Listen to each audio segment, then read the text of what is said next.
اب بہت بڑے افسر کے پاس گئے، منسٹر کے پاس، تو بتائیں اس کو کیسا پایا؟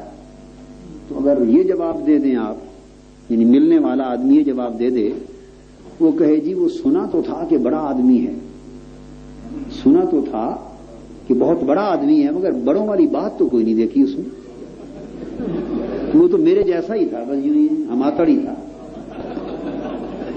بڑوں والی بات کوئی نہیں دیکھی، بس ہماتڑ ہی تھا، میرے جیسا ہی تھا۔ بھائی کیوں بڑوں والی بات نہیں دیکھی؟ جی مجھے اس نے اپنے ہاتھ سے چائے پلائی، اپنے ہاتھ سے پانی پلایا، صوفے پہ بٹھایا، صوفہ خود کھینچ کے میرے لیے رکھا، اور پھر کام بھی کیا، اور پھر ساتھ خود اپنی زبان سے کہا میں آپ کا خادم ہوں، آپ کا بھائی ہوں، آپ کی خدمت کے لیے ہوں، جب کام ہو دن ہو رہا تو آ جایا کرو، اور ہنس کے میرے ساتھ بات کی۔ تو بڑوں والی بات نہیں دیکھی، یعنی گردن بھی اکڑی ہوئی نہیں تھی، ماتھے پر بل بھی نہیں تھے، جاتے ہوئے ذرا روب بھی نہیں دکھایا، اس نے انکساری کی، تواضع کی، شفقت کی، محبت کی، پیار کیا، معانست کی۔ تو اگر وہ یہ کہہ دے کہ بڑوں والی بات نہیں دیکھی، تو آپ اس کی سمجھ کے انا للہ انا الیہ راجعون نہیں پڑھیں گے سمجھ پر؟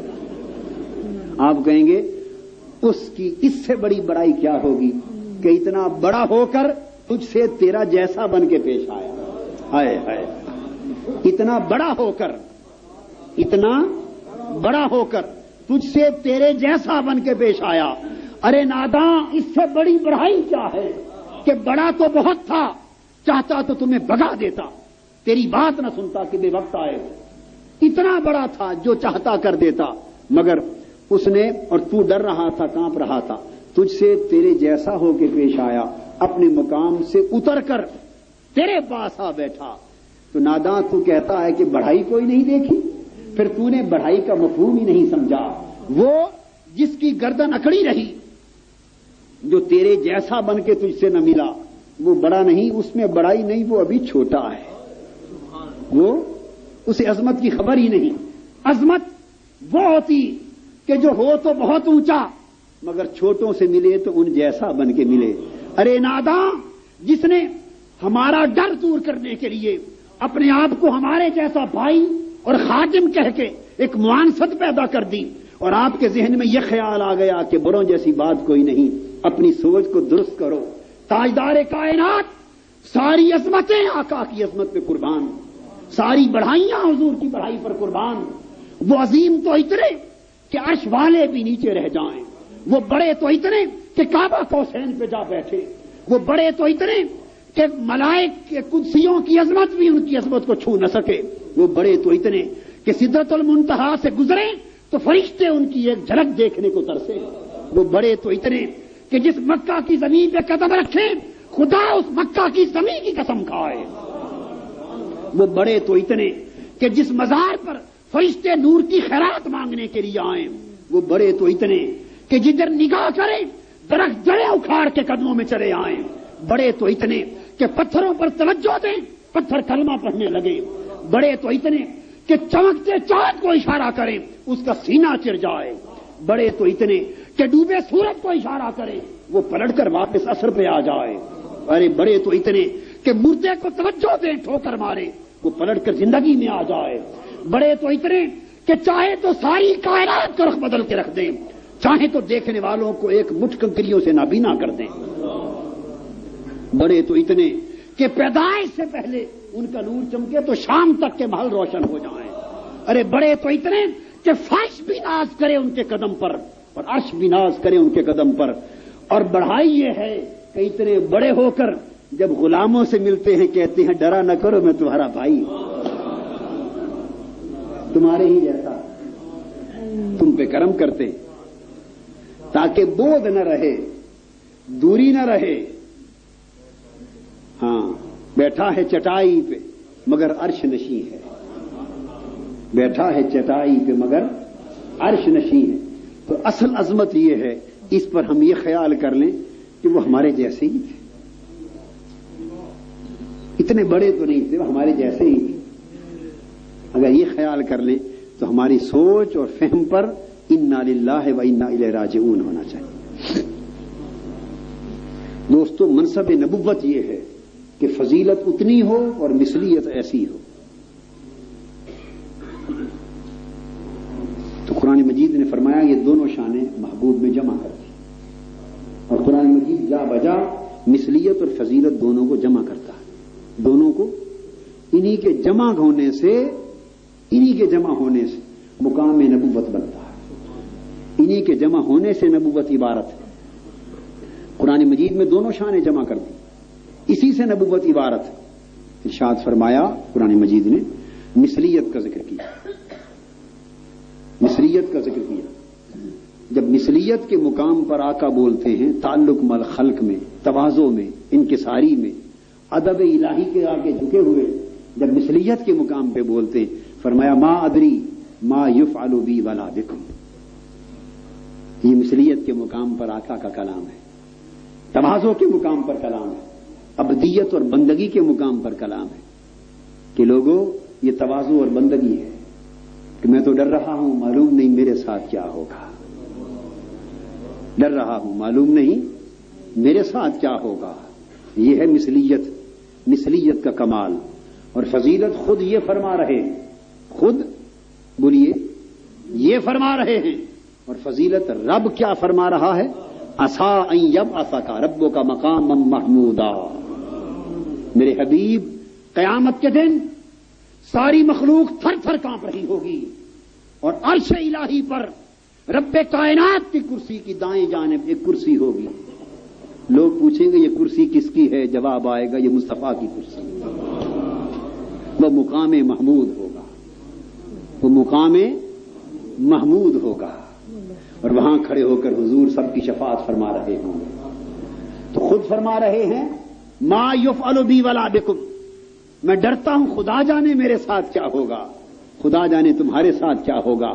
مثلیت ایسی کہ اپنے انجام کا ذکر کر کے بھی ڈریں, اور فضیلت ایسی کہ رب فرمائے حبیب داہنے عرش کی داہنی کرسی پر بیٹھا دنیا کو بخشوا رہا ہوگا. اب بولیے جب یہ فرمایا ما یفعل بی ولا بکم تو اللہ کے دوسرے وعدے کا علم نہ تھا؟ کوئی ٹکراؤ ہے دونوں آیتوں میں؟ ہم تو ٹکراؤ والا دین بنائے پھرتے ہیں, آدھا مان لیا آدھا چھوڑ دیا. یہ مقام مثلیت پہ کہا, وہ مقام فضیلت پہ اعلان ہوا. یہ عبدیت کے مقام پر یہی کہنے کا حق بنتا تھا اور محبوبیت کے مقام پر رب کا یہی کہنا بنتا تھا. مثلیت ایسی کہ کہیں لو کنت عالم الغیب لاستکثرت من الخیر وما مسنی السوء. مثلیت ایسی کہ کہیں میں غیب نہیں جانتا,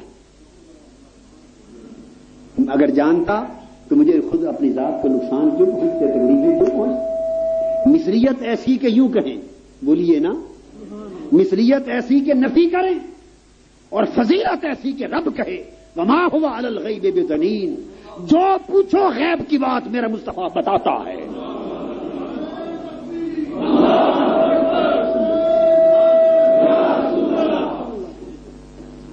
قرآن میں سے کچھ مانا کچھ نہ مانا ٹکڑے اسلام کے اور قرآن کے نہیں ہونے چاہیے. عبدیت کے مقام پر تواضع کا تقاضا یہی تھا, رب کے حضور بندگی کا تقاضا یہی تھا, انکساری کا تقاضا یہی تھا, شان مثلیت کے اظہار کا تقاضا یہی تھا کہ یوں ہی فرمائیں. اور ادھر محبوبیت کے مقام پر اللہ کی بارگاہ سے حضور کی فضیلت کے اظہار کا تقاضا یہی تھا کہ اعلان ہو عالم الغیب فلا یظہر علی غیبہ احدا الا من ارتضی من رسول. ہاں غیب کوئی نہیں جانتا, اللہ جانتا ہے. کوئی نہیں جانتا مگر جس رسول کو چن لے اسے عطا کرتا. اور میرے رسول سے جو پوچھو وہ غیب کے بتانے پر بخل نہیں کرتا. مثلیت میں یہ کہیں, فضیلت میں یہ کہیں. مثلیت میں کہیں کما ارسلنا فیکم رسولا منکم. مثلیت میں کہیں کہ جس طرح یہ رسول تم میں آئے اور تم ہی میں سے آئے, تم میں آئے اور تم ہی میں سے آئے. مثلیت میں یہ کہا جائے اور اسی کے ساتھ فضیلت میں کہا جائے یتلو علیکم آیاتنا ویزکیکم ویعلمکم الکتاب والحکمہ ویعلمکم ما لم تکونوا تعلمون. رب کی آیتوں کا امین ہے, آیتیں تمہیں پڑھ کے تمہیں منور کرے, نگاہ سے تمہارے تزکیے کرے, تمہاری جہالتیں دور کر کے کتاب کا علم دے, تمہاری بے تدبیریاں ختم کر کے حکمت و دانائی کی خیرات دے، اور کائنات جو کچھ نہیں جانتی وہ رسول بتایا کرے۔ مثلیت یہ کہ کہیں تم میں آئے، تم ہی میں سے آئے۔ بعث فی الامیین رسولا، ان پڑھوں میں بھیجا۔ مثلیت یوں کہیں، فضیلت کہیں، لقد جاءکم رسول من انفسکم۔ مثلیت یہ کہ کہا جائے کہ تم میں سے رسول آیا، تمہارے پاس رسول آیا تم ہی میں سے، بولیے تم ہی میں سے۔ مثلیت یہ، اور فضیلت کیا؟ عزیز علیہ ما عنتم حریص علیکم بالمؤمنین رؤوف الرحیم، ہے تو تم ہی میں سے، مگر عالم یہ ہے کہ تم مغرب میں ہو، رسول مشرق میں مدینہ کی سرزمین میں بیٹھا ہے، تم لندن میں بیٹھے ہو، تم مانچسٹر میں بیٹھے ہو، مگر تمہیں تکلیف ہوتی ہے، کانٹا چبھتا ہے، درد مصطفیٰ کو ہوتا ہے، پریشان تم ہوتے ہو، دل مصطفیٰ کا تڑپتا ہے، بہکتے تم ہو، دکھ مصطفیٰ کو ہوتا ہے۔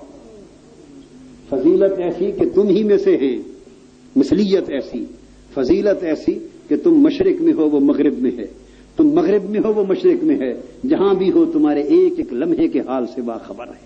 وَيَكُونَ الرَّسُولُ عَلَيْكُمْ شَهِيدًا، تمہارے حالات پہ نگاہ رکھے ہوئے، حریص علیکم، تمہاری بھلائی کے لیے حریص ہے، سراپا رافت و رحمت ہے۔ دوستو، ہم نے فضیلت و مثلیت کو جدا کر دیا اور مقام و منصب نبوت کی معرفت میں ٹھوکر کھائی۔ ہم متعین نہ کر سکے کہ نبوت ہے کیا۔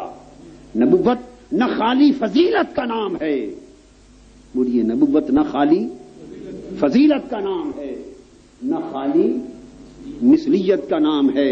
خالی مثلیت کا ہونا بھی کوئی کمال نہیں، اور خالی فضیلت کا ہونا بھی کوئی کمال نہیں۔ کمال یہ ہے کہ دودھ بہت ہو